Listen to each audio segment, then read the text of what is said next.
Boa noite a todos e todas. Bom, dando início, então, com algum tempo de atraso, a esse debate sobre a reorganização do movimento sindical, quero inicialmente chamar para compor a mesa conosco os companheiros Érico Correia, representando a direção da Conlutas do Estado do Rio Grande do Sul, companheira Simone Goldschmidt, também representando a direção da CUT estadual e do CPR Sindicato, e companheiro Rui Muniz, da Intersindical e da ASURGS.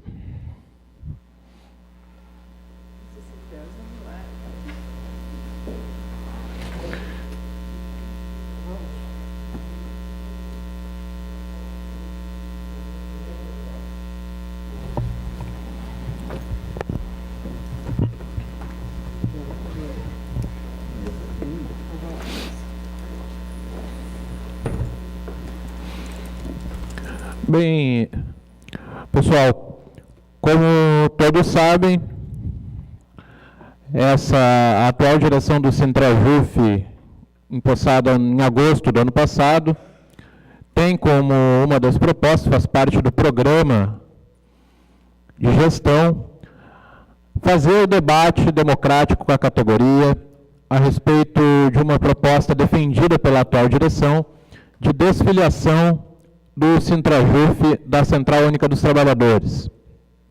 Nós, a fim de fazer esse debate em respeito ao Estatuto do Sintrajuf, convocaremos um congresso extraordinário estadual em novembro, porque o Estatuto prevê que a única instância que pode debater a proposta de desfiliação é a instância que filiou, e o nosso sindicato, desde a sua fundação, é filiado à Central Única dos Trabalhadores, e a nossa intenção é que até a data do Congresso Extraordinário nós possamos fazer o debate com a categoria. Hoje é mais um momento, no ano passado já realizamos um primeiro debate, e seguir, abrir os próprios meios de comunicação para as diferentes posições a respeito desse tema serem expostas, e ao final, no Congresso, a categoria poderá democraticamente decidir se deseja ou não permanecer filiada à CUT. Então, a ideia é que nós possamos aí abrir um tempo de intervenção inicial para os nossos painelistas. A seguir, a gente abre para as intervenções do plenário e, ao final, um fechamento para cada um dos debatedores também responder questionamentos e fazer a sua intervenção final. Então,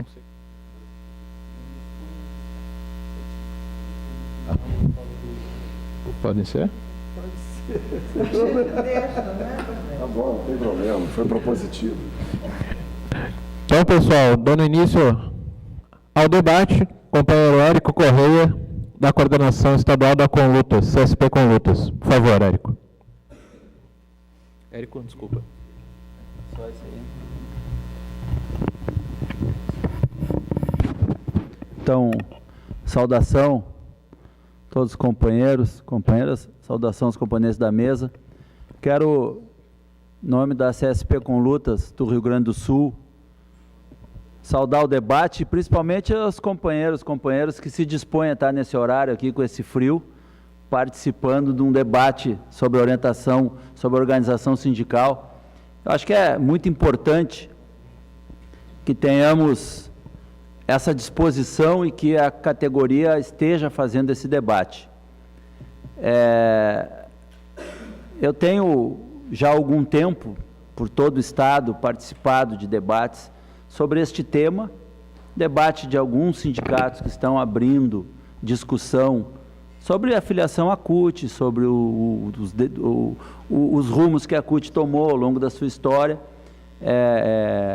Eu e a companheira Simone temos uma história juntos, lutamos juntos muito tempo, continuamos lutando juntos, e nós achamos que é fundamental que este debate da reorganização ele esteja totalmente isento de sectarismo, ou de discursos fatalísticos de que, enfim, a CUT é o fim do mundo e que nós precisamos reconstruir o movimento a partir de uma catástrofe. Nós não achamos isso. Nós achamos que as organizações sindicais e políticas fazem suas opções. Nós não vamos deixar de reivindicar a nossa história na CUT, assim como eu não vou deixar jamais de reivindicar a minha história no PT.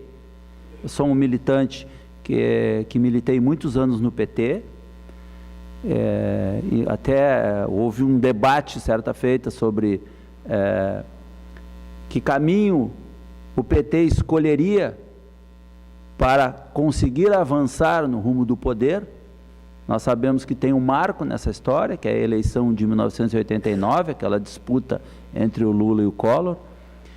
Mas a partir daí é fundamental que a gente faça uma leitura do caminho que o PT optou e o caminho que a CUT optou por seguir no movimento. E não há nenhuma diferença, eu estou sendo categórico, obviamente, com a minha opinião política. Não há nenhuma dúvida de que o caminho escolhido foi o caminho da conciliação de classes. O PT governa o Brasil numa política de conciliação de classes, onde o discurso que nós ouvimos cotidianamente é possível governar para ricos e para pobres ao mesmo tempo. É possível termos um governo que atenda à burguesia, que mantenha a burguesia com seus lucros e acumulação, e que ao mesmo tempo atenda os pobres, os descamisados, os excluídos. Eu acho que este é o cerne, é o fundamento, é o essencial deste debate. Estes governos, tecnicamente, para quem discute política, são chamados de Frente Popular. Frente Popular é um nome de propaganda, mas também é um nome técnico que indica governos de Frente Popular são governos de conciliação de classe. Governos que são financiados pela burguesia, governos, e isso está acontecendo agora, não é do passado, está acontecendo agora.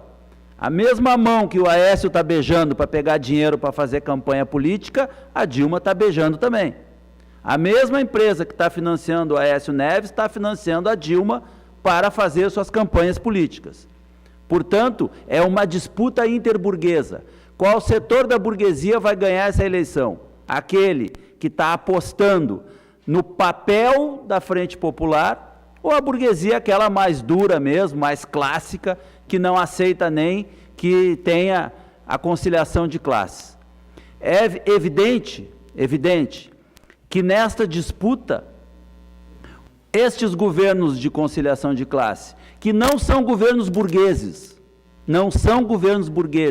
o governo burguês clássico seria o Aécio, não são governos burgueses, são governos que têm uma tarefa dada pela burguesia para poderem governar. Qual é esta tarefa?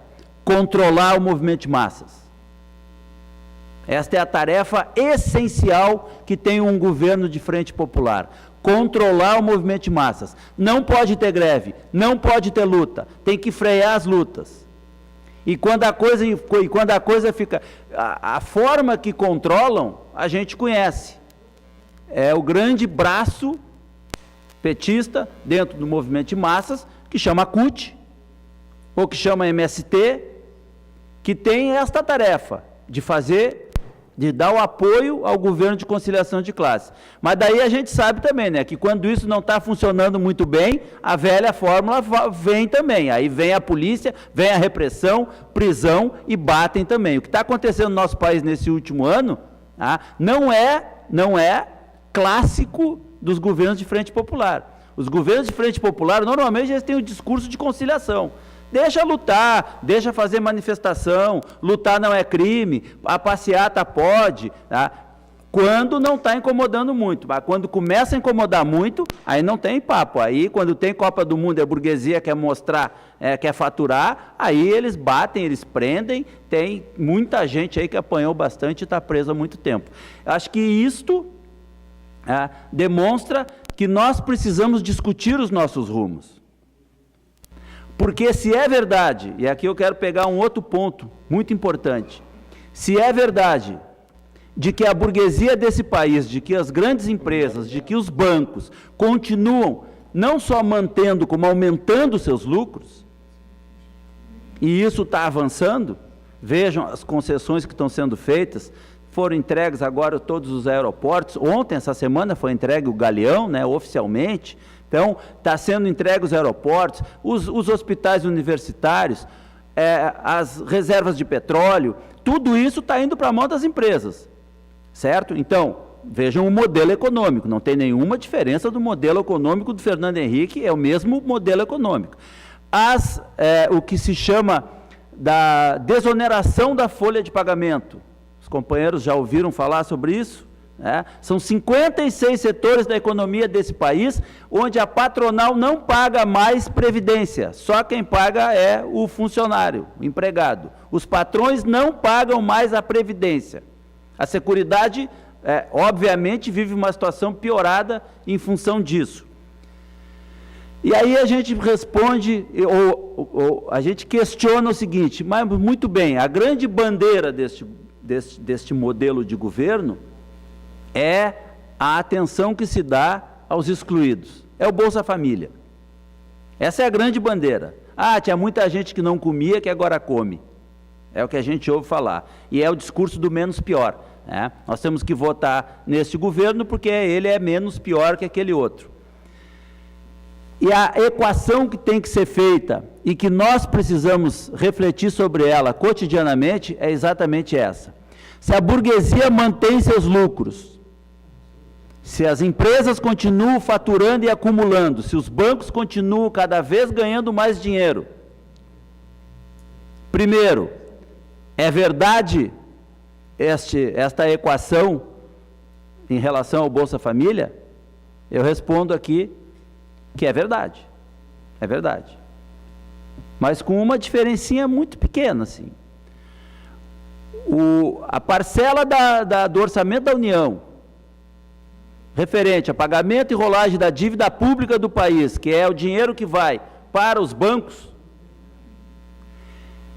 em 2012, chegou perto de 800 bilhões de reais. 800 bilhões de reais. E quanto foi gasto no mesmo ano no Bolsa Família? Menos de 20 bilhões. Esta é a proporção que tem que ser feita. A Bolsa Família dos pobres, que atende 13 milhões de famílias, 20 bilhões. A Bolsa Família dos ricos, que atende 5 mil rentistas, 5 mil detentores dos títulos públicos, quase 800. Mas eu vou avançar nisso ainda.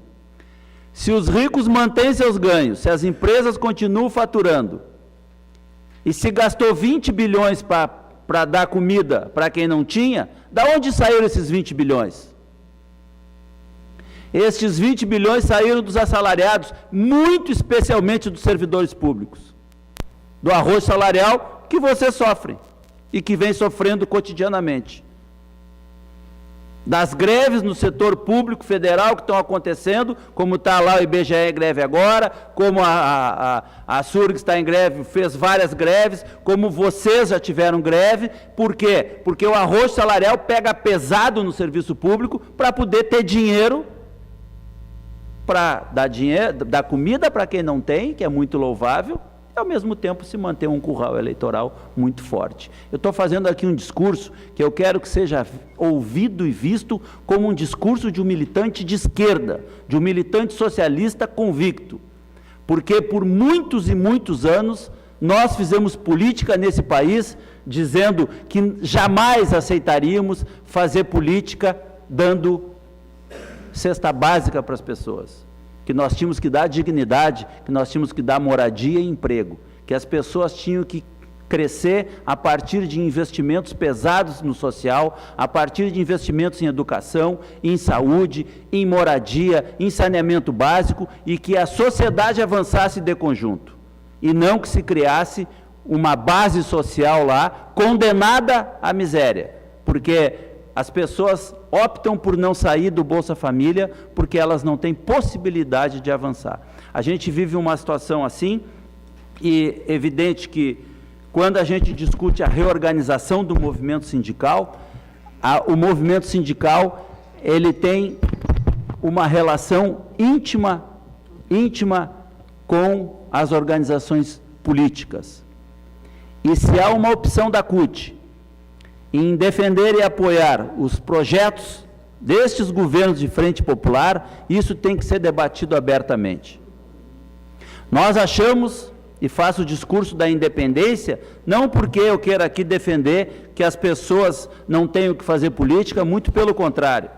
Tá? Nós sabemos, todos nós aqui sabemos, que as saídas, elas não estão dentro das organizações sindicais. As organizações sindicais cumprem papéis fundamentais. Nós precisamos ter sindicatos fortes, sindicatos atuantes, combativos, independentes. Agora, é fundamental que a gente saiba que eles têm suas ligações políticas e que essas ligações políticas têm que ser discutidas e debatidas exaustivamente. E há uma opção clara da CUT em atender e apoiar os projetos dos governos de frente popular. E se é verdade que apoia os projetos do governo de frente popular, hoje estes projetos não são mais projetos como eram na sua origem, voltados para os trabalhadores, voltados para a nossa classe. São projetos de conciliação de classe. Se atende à burguesia e todas as suas exigências. A partir daí, o que sobrar a gente discute com os trabalhadores, com os sindicatos, com os movimentos populares. Não é à toa que nesse país tem luta para tudo que é lado. Essa semana agora tivemos uma desocupação de um terreno na Vila Nova, onde 2.000 famílias estavam lá lutando para ter minimamente um lugar onde morar. E nós vivemos num país que a gente brinca, né? Um país que parece um país de fantasia, porque se faz um discurso de que é tudo maravilhoso. Agora nós somos a 6ª economia do mundo e nós ocupamos um vergonhoso 85º lugar no IDH. Nós estamos atrás de todos os países da América do Sul. Nós estamos atrás de países da África no índice de desenvolvimento humano. Esta é uma opção política que precisa ser discutida. E nós, eu sou um servidor público, nós que temos uma condição privilegiada perante a sociedade, temos que colocar os nossos sindicatos e as nossas ferramentas de luta a serviço da classe. E aqui eu quero fazer um discurso e encerrar com isso. Nós precisamos defender a unidade da classe, nós precisamos defender a importância da central sindical, nós precisamos discutir as centrais. Nós não temos ainda o modelo acabado. Nós da CSP com Lutas estamos tentando construir uma ferramenta que tem muitos defeitos, tem muitas dificuldades. Obviamente que nós já superamos o romantismo que tínhamos quando construímos o PT e a CUT. Esse romantismo não nos acompanha mais. Nós temos que ser muito lúcidos hoje, esclarecidos, para construir as ferramentas a partir das nossas experiências e que a gente possa efetivamente ter uma ferramenta de luta que seja da nossa classe para ajudar os assalariados, os servidores públicos, a classe pobre desse país e não a burguesia.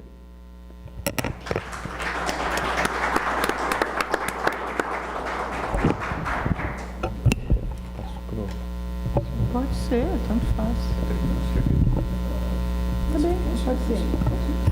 Então, passo a palavra para o companheiro Rui Muniz, da Intersindical da Açorgues.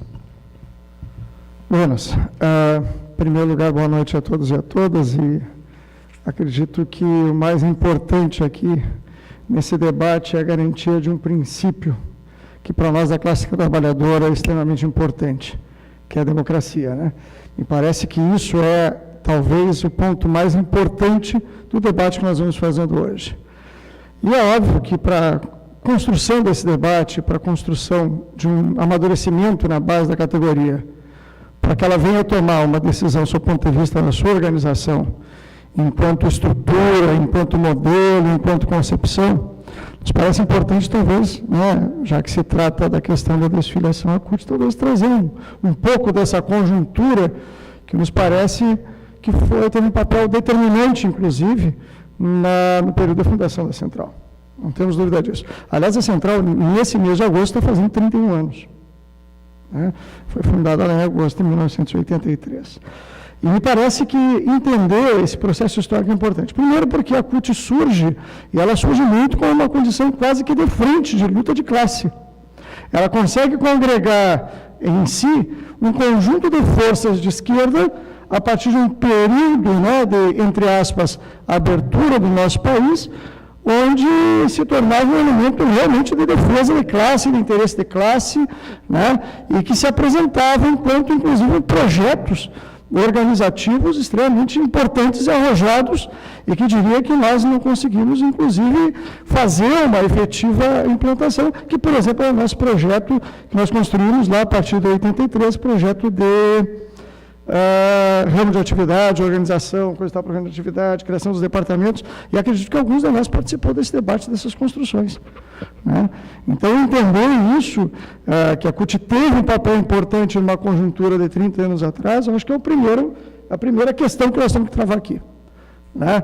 E até para entender o que acontece depois, quase 30 anos posteriores a isso, praticamente 30 anos, que é justamente a fragmentação da CUT, né, em função de toda uma conjuntura. Mas me parece, e aí sim, não dá também para não trabalhar, a questão do que houve no nosso país, a questão do processo controlado que a burguesia e que os capitalistas conseguiram fazer desse país, né, ao longo desses últimos 30 anos, aí depois dos anos 78, que foi quando começou a se dar, né, o retorno dos lutadores, né, que foram exilados, né, a possibilidade da reorganização dos trabalhadores.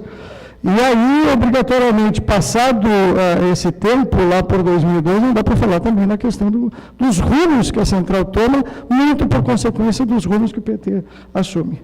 Né? Eu lembro bem, eu fui filiado também no PT, tive 19 anos no PT, de 83 até 2002, em abril de 2002, o PT larga a carta ao povo brasileiro, né, em conjunto a nós nos desfilamos, inclusive, por conta disso, né, porque naquela carta fazia uma opção de governo, e não era só o PT, a Frente Brasil Popular como um todo, onde rompia com, em primeiro lugar, preceitos históricos nossos, de defesa de classe, né, que era a questão da garantia das funções estratégicas do Estado, por governos democráticos, né, eleitos pelo povo, e o PT rompe com isso e se alia a uma noção, a uma lógica que é um projeto, que é o projeto neoliberal. Na medida que nós compreendemos o liberalismo, né, a adoção em 2002 pelo PT e pela Frente Popular, nada mais foi que a adoção do projeto neoliberal, que, sim, defende a minimização do Estado, defende a participação do Estado, defende a responsabilidade do Estado, quando declara, inclusive, as questões da possibilidade das privatizações. Ontem, inclusive, eu estava lendo uma matéria, a privatização agora dos aeroportos, né? Foi Galeão, foi mais Confins, foi mais não sei o quê. Agora, isso já foi privatizado tudo, a energia foi privatizada, mas as funções estratégicas de saúde nesse país estão privatizadas. A Previdência está completamente privatizada. Né? Os recursos hoje que o Tesouro destina para questões de saúde é 4%, por exemplo, do orçamento desse ano. Ou seja, é um absurdo as políticas adotadas, mas mais do que isso, ele avançou num enfraquecimento dos trabalhadores, da classe trabalhadora de tal sorte, que constitui inclusive pelo regramento da concepção neoliberal, de desestruturar o movimento sindical, desregulamentar as relações de trabalho e precarizar a partir das terceirizações.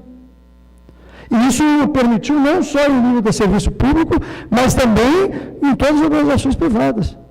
Né? E com isso, não deu conta de questões críticas. Por exemplo, hoje quase a metade dos municípios desse país não tem saneamento. É uma coisa estúpida isso. Um governo que se propagava, se defendia, e que ainda se considera, né, um discurso da esquerda aliado ao que nós entendemos, e daqui a pouco eu pretendo trabalhar isso, os seus aliados, né, fez com que hoje o Estado não garanta funções mínimas, saneamento e saúde. As doenças marginais nesse país é uma questão estratégica de serem enfrentadas, e tu não pode enfrentar quando tu tem um Estado brasileiro com quase 50% dos seus municípios sem saneamento, sem esgoto encanado. Mas mais do que isso ainda, as questões associadas à questão do emprego, a questão da educação. Só no estado do Rio Grande do Sul, nos últimos 10 anos, nós praticamente aumentamos em 80% o número de instituições federais de ensino privadas. Percebem o que é isso? O Estado está entregando ao capital um conjunto de funções estratégicas. A questão da habitação, por exemplo, que seria um projeto estratégico em nível do governo, alardeado, em nível da Minha Casa Minha Vida, hoje é menos de 0,004% do orçamento global, quando hoje no país se bota 42% do orçamento desse país, hoje está indo para onde? Para pagamento de juro de dívida e de serviço de dívida pública, que nós não temos essa dívida. Inclusive, nós temos a nossa querida companheira, Maria Lúcia Fatorelli, que assessora o Senado, que assessorou, inclusive, o estudo, a auditoria da dívida pública no Equador, e, aliás, no Equador é um bom exemplo, eles reduziram a dívida no Equador em 70%. Significa dizer que lá hoje, os 70% do dinheiro que era posto para os banqueiros e para os capitalistas, hoje não é mais. Hoje é destinado a funções públicas, a funções sociais. Ou seja, essas opções de governo, da questão da previdência, da questão da aposentadoria, da questão da saúde pública, nesse país ainda morrem 7 trabalhadores por dia por questões de segurança no trabalho. Isso não muda. E as doenças profissionais nesse país se alastram. E nós não temos política pública para enfrentar isso. Mas toda essa introdução é para dizer o que? São opções de governo de um partido de uma frente, que optaram por desconstruir um Estado em favor de uma política. Onde entra a Central Única dos Trabalhadores nisso? É óbvio, Todos nós aqui somos companheiros, camaradas de luta, e aqui eu digo sempre, eu tenho bons companheiros, bons camaradas, por exemplo, o Partido dos Trabalhadores, eu não tenho outros partidos, mas as opções dessas organizações foram opções não mais da postura da classe. E a Central Única dos Trabalhadores se alia a isso. Em 2002, em 2003, quando se instala no país a não reforma agrária, o pagamento da dívida, a privatização dos setores estratégicos da sociedade, a Central Única dos Trabalhadores cala. Por exemplo, nós da Intersindical, em 2006, nós rompemos com isso. Em 2006, nós fomos fazer uma construção, que terminou por esse ano, fundarmos a Intersindical. Nós levamos 8 anos de debate nas bases para conseguir construir uma alternativa, que tivesse garantido, isso sim, a partir do acúmulo da experiência histórica, os nossos princípios fundamentais quais são? Justamente aqueles de independência de classe. Coisa que a Central Sindical, que a CUT não conseguiu garantir. Coisa que a CUT rompeu a partir do modelo de sustentação do governo. E eu sempre lembro quando se fazia a crítica, quando existia a antiga União Soviética, a gente começa a ficar velho, começa a contar a historinha, Mas se fazia tanta crítica, do Estado, do governo e do partido. No Brasil, todos aqueles que faziam essa crítica hoje, uma boa parte deles estão no PT, estão fazendo isso.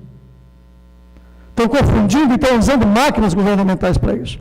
E a CUT o que fez? Não fez. Essa que é a grande questão. Tanto que, nos últimos anos, a Central Única dos Trabalhadores está dizendo que é possível terceirizar sim, é possível sim precarizar as relações de trabalho. Há 6 anos atrás, nós tivemos, inclusive, encontros centrais que trabalhou a questão da relação de trabalho, e a Central Única dos Trabalhadores, sustentou essa posição. De simplesmente admitir a terceirização, inclusive no que eles adotaram como sendo atividade fim dos processos produtivos. 5 minutos, esse tempo passa rápido. Então, vamos tentar aligerar um pouco. Então, isso, a questão da Central Única dos Trabalhadores ter adotado essa política de sustentação do governo, rompendo com princípios fundamentais, e o primeiro deles, independência de classe, independência de partido, independência de governo, nós construímos algumas alternativas. E agora trabalhar um pouco na questão das SURGs, que é uma experiência que nós vivemos, né? Nas SURGs nós tivemos lá em 2007 o início dessa discussão. Eu, inclusive, trouxe alguns documentos, se os companheiros quiserem ficar com eles, que eles contam todo o nosso processo. Nós respeitamos todas as instâncias democráticas e garantimos a todos, em diferentes instâncias, eu passo rapidamente isso, essa discussão. Por quê? Porque o mais importante dessa discussão não é desfiliar ou filiar, é a construção do projeto, que hoje não passa pela CUT. Mas é uma construção de um projeto que seja capaz, sim, de garantir esses princípios fundamentais para o nosso movimento sindical. Nós, em 2007, tivemos uma posição nas SURGs, a partir da coordenação. Nós temos uma estrutura lá que é uma direção, uma coordenação, depois tem o Conselho de Delegados, que é, digamos assim, um órgão colegiado, e depois a Assembleia Geral, que é o órgão máximo da nossa estrutura. A coordenação, em 2007, tirou a seguinte posição: suspensão imediata do pagamento da CUT, depósito da arrecadação em conta em separada. Por quê? Porque nós previmos um processo onde poderia ou não ser feita a desfiliação à CUT. Então, nós dissemos o quê? Enquanto não for decidido, nós vamos suspender, vamos guardar esse dinheiro, porque se por acaso a categoria disser que não, nós não vamos nos desfiliar à CUT. Bom, esse dinheiro vai estar aqui e nós temos que ter, então, uma obrigação política, porque a questão financeira é uma questão política também, né? Submetemos a decisão, também de submeter a decisão à Assembleia, definimos por um plebiscito, né? E a partir disso, se criou inclusive uma Assembleia Geral posterior a essa posição, já em 2008, eu peguei aqui para não perder, tá? Mas assim, aonde foi feito o quê? Foi aprovado em Assembleia justamente a suspensão do pagamento, a indicação do pagamento em separado, e chamamos um congresso das SURGs. Nesse congresso das SURGs, sim. Nós fizemos um grande debate, uma grande discussão, o congresso majoritariamente votou pela desfiliação, e mesmo assim, ainda marcamos um plebiscito para 4 meses depois.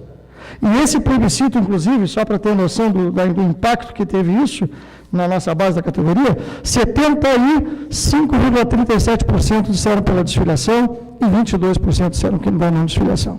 Isso já no ambiente onde nós tínhamos já outras centrais sindicais, que é o caso hoje. O nosso modelo organizativo, que nós temos que entender, e aí o companheiro está certo, quando diz o seguinte: nós temos que construir frentes de luta. Nós temos que conseguir, sim, não fazer uma luta sectária entre centrais, não, nós temos que avançar. Nós temos que avançar para um modelo que realmente seja capaz de ser a expressão da luta imediata dos trabalhadores, relação de trabalho, salário, né, garantia de saúde, garantia da aposentadoria, né? Mas também nós temos que ter as lutas estratégicas. Nós, da Intersindical, temos essa visão, temos essa concepção e temos os princípios de independência, de partidos, governos, né, e de patrões, com uma autonomia de classe. A SURGs fez essa opção. O processo foi um processo extremamente democrático, me parece que está abrindo essa discussão aqui, e para concluir, me parece que está encerrando, né? Buenas. Quer dizer isso, eu acho que assim, nós precisamos ter um entendimento, e no nosso entendimento, a Central Única dos Trabalhadores não é capaz hoje de representar os interesses de classe, tanto os imediatos quanto os estratégicos, e nós, obviamente, defendemos um princípio fundamental: essa decisão tem que ser construída efetivamente na base. Nós estamos enfrentando uma discussão no nosso sindicato, que é a questão da proporcionalidade. Vocês não têm proporcionalidade aqui, né? Não, né? Nós temos a proporcionalidade desde 1990. Né? E em função ou seja, 24 anos já de proporcionalidade, nós fundamos o nosso sindicato, porque os servidores públicos começaram a se organizar depois da Constituição de 88. Nós fundamos o nosso sindicato em 90 e de lá para cá nós tivemos então a questão da proporcionalidade. Estamos pensando o quê? Em função da mudança da conjuntura, porque nós temos que ver isso. A CUT serviu no passado, hoje não serve mais. Nós precisamos ter uma alternativa de classe. A questão, inclusive, da proporcionalidade é uma questão que, para nós, vai passar por onde? Na base da nossa categoria. Eu, particularmente, ainda defendo a proporcionalidade, ok? Mas acho que, assim, quem tem que decidir é a base da categoria, e nesse processo aqui também. Então, o mais rico que eu acho, e quero parabenizar aí a direção do Sintrajuf pela oportunidade que a gente tem, acho que, assim, Não é porque nós estamos apresentando visões que nós somos inimigos, nós não somos inimigos da verdade, nós somos companheiros de luta e temos visões de projetos diferentes. No nosso entendimento do projeto da CUT, ele cessou, ele esgotou e existem outras alternativas. A Intersindical está se oferecendo aos trabalhadores como uma alternativa de classe e luta imediata e estratégica. Obrigado.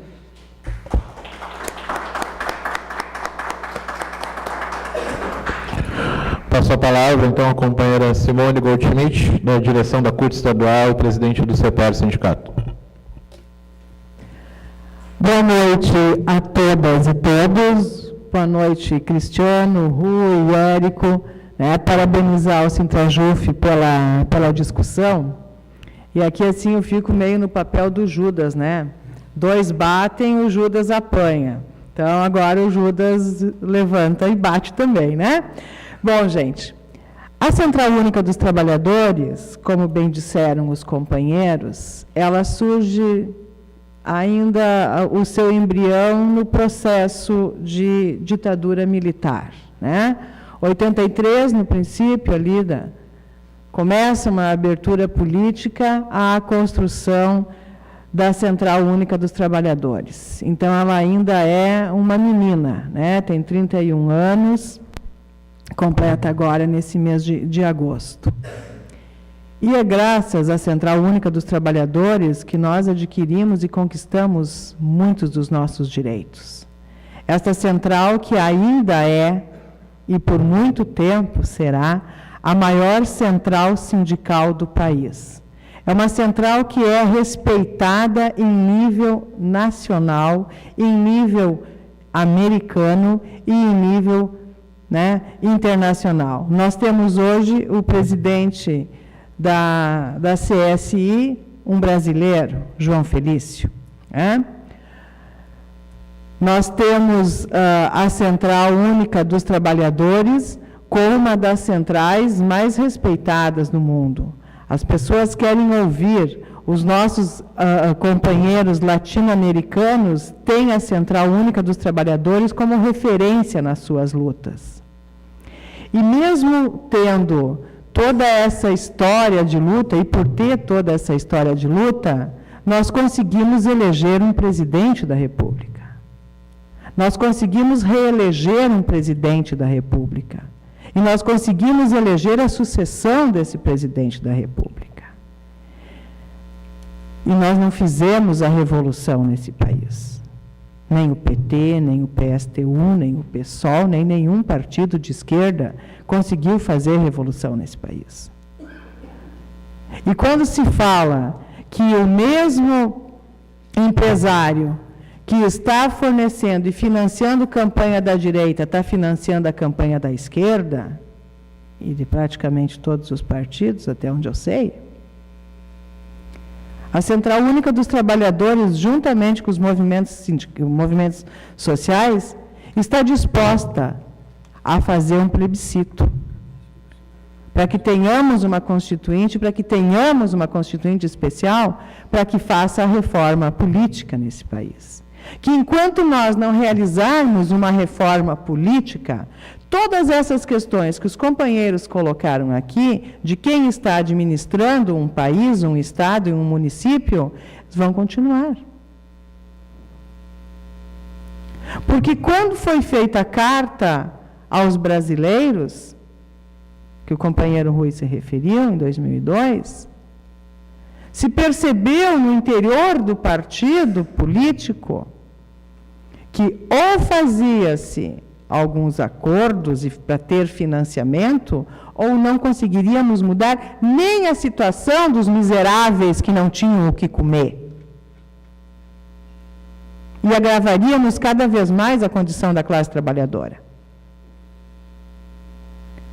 A CUT surgiu contra o imposto sindical. A CUT surgiu e tem nos seus princípios a autonomia e a independência sindical. E as novas centrais que surgiram após a regulamentação das centrais sindicais e que dividem também o imposto sindical, Algumas estão querendo crescer e ampliar o número dos seus sindicatos para também ter essa fatia do imposto sindical. E tantas outras centrais, quando foi proposto, e foi proposto também pela Central Única dos Trabalhadores, a reforma sindical, foram contrários. E não saiu do papel. Então, além da reforma política, nós temos que fazer uma reforma sindical nesse país também. Agora, a Central Única dos Trabalhadores nunca abandonou as lutas de classe, a defesa da classe trabalhadora. Que se vocês pararem para perceber, os grandes sindicatos que fazem greves, que têm conquistas nos seus dissídios, são os sindicatos cutistas. Metalúrgicos, sapateiros, moveleiros, portuários, fazem greve. Nós, do serviço público, fazemos greve, e são difíceis, e são dolorosas, mas nós não perdemos o nosso emprego. Nós não perdemos o nosso emprego. A iniciativa privada faz greve. E muitos são perseguidos, e muitos são demitidos. E os sindicatos cutistas estão ali fazendo esta luta também, como também faz no serviço público. E como também é pauta e bandeira da CUT, que seja regulamentada a Convenção 151 da OIT, que nós não temos database. Nós não temos acordo coletivo.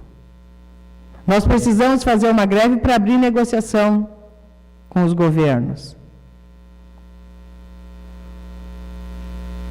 Então, quando a gente coloca que nesse período, companheiros entenderam que a central, após a eleição do governo Lula, a Central Única mudou de lado. Não, a Central Única permanece do mesmo lado que sempre esteve, que é o lado da classe trabalhadora, que é fazer a defesa e para fazer o contraponto. E tem feito. Muita greve, muita luta, muitas marchas a Brasília, muita pressão no Congresso. E agora, o que a CUT tem e está fazendo todo o empenho é que no dia 1º e 7 de setembro a gente realmente aconteça o plebiscito. Que a gente possa ter uma reforma política nesse país, que enquanto não houver reforma política, nós poderemos ter o partido que for de esquerda no poder,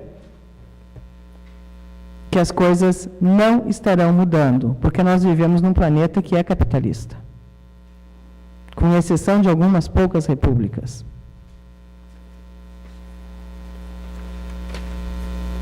E isso nós todos sabemos, nós todos entendemos. Quando os companheiros defendem tanto e colocam que a CUT tem uma ligação com o Partido dos Trabalhadores, a CSP com Lutas tem uma identificação profunda com o PSTU. A Intersindical tem uma identificação profunda com o PSOL. E é legítimo, a CTB tem uma ligação profunda com o PCdoB. A Força Sindical tem uma ligação profunda com o PDT e qualquer outro partido mais próximo da direita. A Nova Central Sindical também tem, a UGT também tem.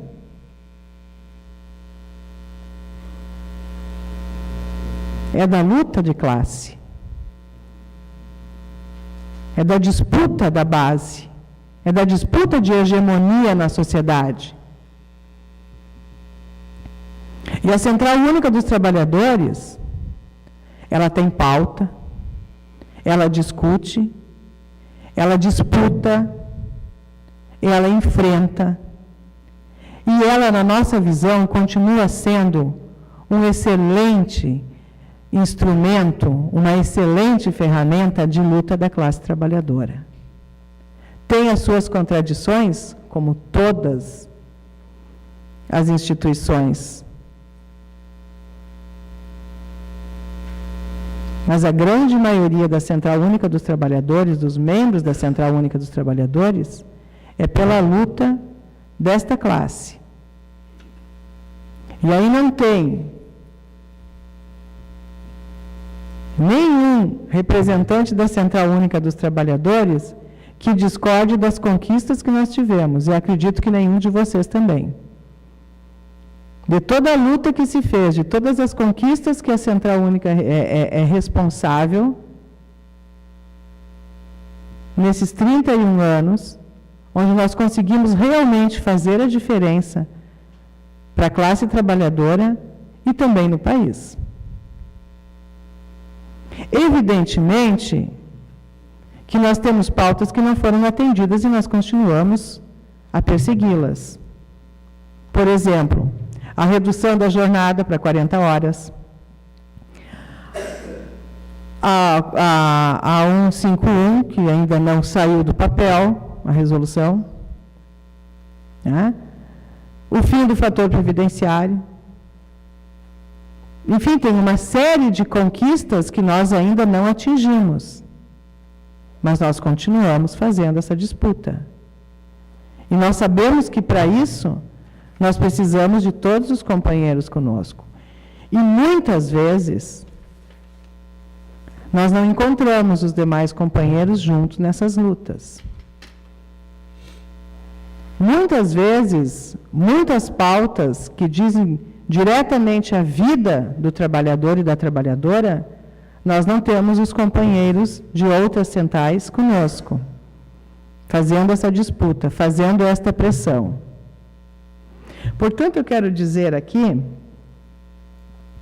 que a CUT, como a maior central sindical, é óbvio que ela é o alvo direto, e principalmente das centrais de esquerda, por ela ser uma central de esquerda. Então, o alvo, é a base dessa central, que é o alvo das novas centrais. E isso é legítimo, ok? Se faz essa disputa, se encara essa disputa. Agora, nós conhecemos sindicatos que saíram da Central Única dos Trabalhadores, foram para uma determinada central e desapareceram. Porque também temos centrais sindicais novas que têm uma preocupação fundamental em construir seus partidos políticos, em fortalecer os seus partidos políticos. E para isso sacrificam a classe trabalhadora. Então, não sejamos ingênuos, né, de achar que, bem, tudo o que é novo é maravilhoso. E nós temos um espaço muito grande e democrático dentro da CUT, onde podemos estar lá fazendo a disputa e colocando as nossas ideias.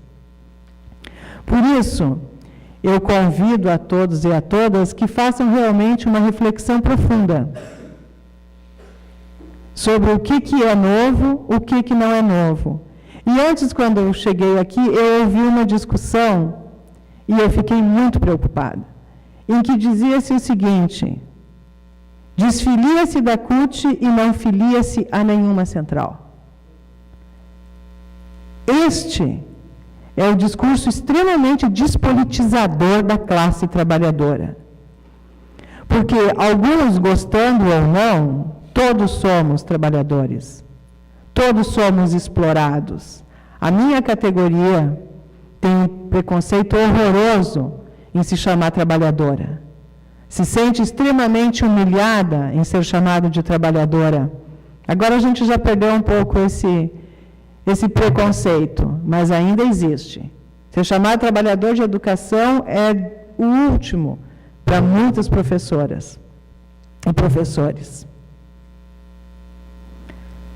Mas todos nós somos trabalhadores. Existem só duas classes sociais, de quem domina e de quem é dominado. E aí, aquele que é dominado achar que ficar somente com o seu sindicatinho vai conseguir fazer a transformação, a revolução e as grandes conquistas para a sua classe, perdoe-me, está totalmente equivocado. Porque o empresariado, Porque os donos do capital, eles têm as suas federações, as suas confederações, e eles fazem política e muito bem feita.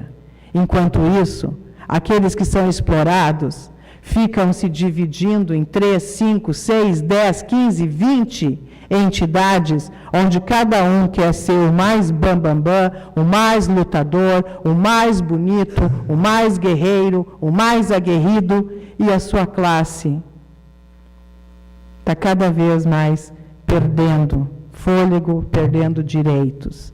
Então, o nosso divisionismo acaba prejudicando aqueles que nós, nas nossas bandeiras, tanto defendemos. Então, eu só quero deixar um alerta aqui, e o meu tempo já está acabando, já acabou, deixar um alerta de que, se pensam que vão melhorar desfiliando de uma central e ficando única e exclusivamente no sindicato, sinto, estão equivocados. É de fundamental importância que a classe trabalhadora esteja unificada em uma central sindical. E aqui eu vou dividir a brasa com o assado de todo mundo, seja a central que for. Obviamente que a Central Única dos Trabalhadores é aquela que eu defendo e que eu recomendo. Obrigada.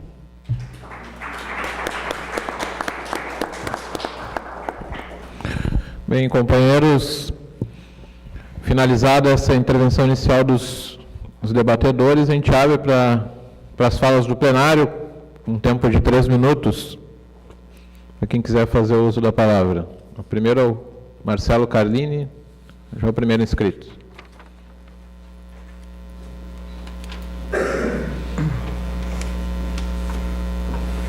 Esse microfone. Tem, acho que está funcionando.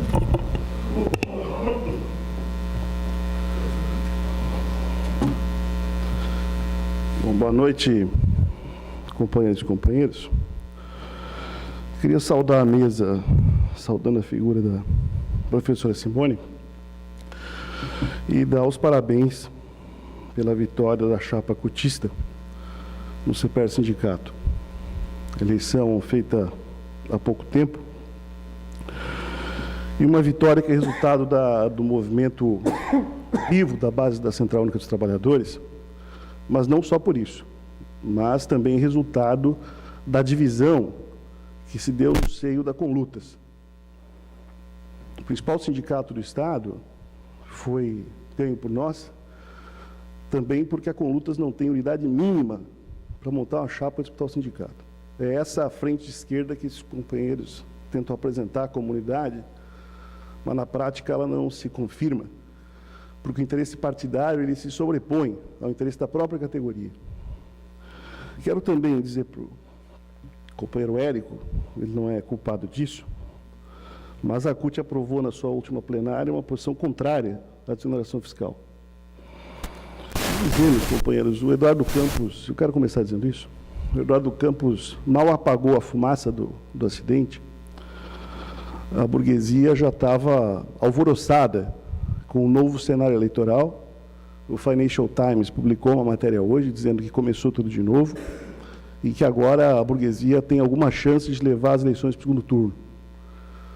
Quero começar dizendo isso porque eu não sou indiferente a várias questões. Eu não sou indiferente ao fato do governo ter segurado o projeto 4330, que tratava de um processo brutal de terceirização e retirada de direitos do setor privado. Não sou indiferente à decisão que o governo tomou em relação à Petrobras. Se não é a minha posição o regime de partilha, minha posição é a Petrobras 100% estatal. Um minuto. A posição da burguesia é privatizar toda a Petrobras. Não é a minha posição do Plano Nacional de Educação destinar 10% do PIB, podendo ir para o ensino privado, mas eu acho que essa posição permite pelo menos a classe se mexer e garantir que, se não toda, a maior parte desses recursos venha para a escola pública. E olha, meus companheiros, nos últimos 12 anos, para entrar na nossa seara, aqui na nossa vida, o governo federal contratou 400 mil servidores. E está aqui o companheiro da universidade para poder me lembrar quantas universidades foram criadas. E eu não acho que é pouca coisa. Ou quantas escolas técnicas foram criadas. Se os companheiros desprezam isso, me desculpem, mas estão de costas para a maioria da população brasileira. Estão fazendo um discurso para um setor pequeno, reacionário, e que, na verdade, nunca quis se identificar em central nenhuma, nem na CUT, nem na Colutas, nem nenhuma outra. Porque a gente sabe que tem outra categoria que não se considera trabalhadora. Eu sou daqueles que me consideram um trabalhador, sim. E eu acho que o nosso lugar é estar ao lado da maior central sindical desse país, ao lado dos metalúrgicos, ao lado do CEPERS, porque eu acho que esse é o caminho de garantia de vitória e defesa dos nossos direitos. Obrigado. Próximo, Alexandre Magalhães. Depois Zé.